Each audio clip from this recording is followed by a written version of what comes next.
Hey guys, welcome back to a new video on the channel. Today I'm going to show you the basics of transitions within Premiere Pro 2021.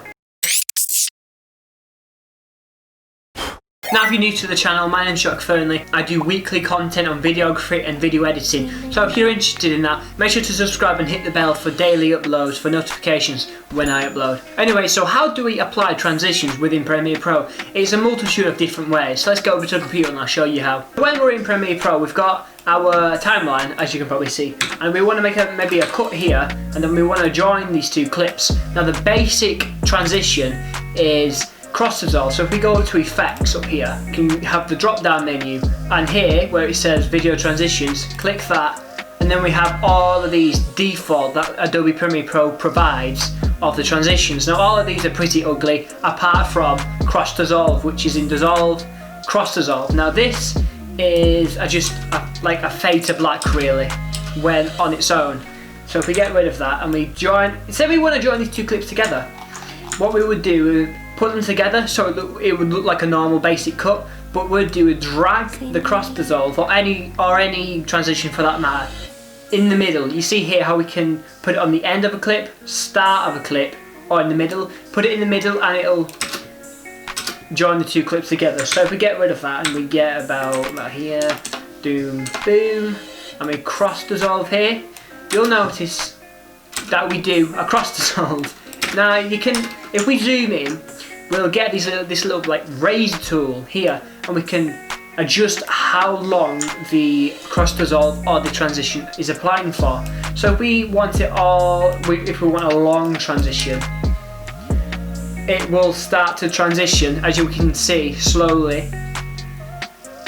But if we want a more short and fast transition, we'll put it about maybe that, and it will be a faster transition like that. But I personally don't like this. I like it where it dips to black and then dips back up. But if you want a quick shortcut to this, all you need to do is hit Control D and it'll add it to the start of the clip, at the start of the clip and the end of the clip. Now if you don't want it at the start of the clip, just select it and hit the back key.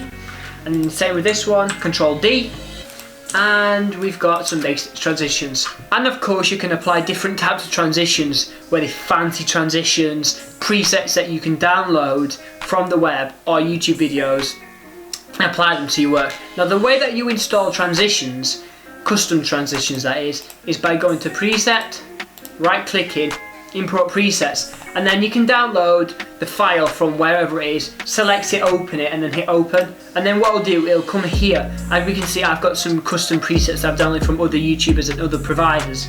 So we've got DJ presets and we've got all of these different transitions. Now if we look at some custom transitions, what you want to do is cut, depending on what the instructions are, cut at certain frames. And I've just done a quick presentation here, cut here, and I've dragged swipe first clip, swipe second clip. It tells you what to do. And if we go on ahead and play that, a custom cool transition, and this can be anything you want, but that's just a quick tutorial on how to do transitions and apply them into your work. Anyway guys, I hope you liked that video. Subscribe and hit the notifications if you like what I do here. And make sure to follow me on Instagram at JackFernleyMedia. I upload all of my videos here on there, so if you don't want to watch my YouTube videos on your Instagram, well, you can watch me on there. Want to check out my LinkedIn? Link in the description. If you want to check out my website as well, what kind of theme I go to get clients and stuff like that, link in the description. And also on clients, if you want to know how to get clients and how to ask for your first payment, I've done a video up here explaining how to ask for your first payment, what it's like getting your first client. It's a bit scary, but you'll get used to it. So there's the link if you want to go watch that video. So thanks for watching. I'll see you on the next video.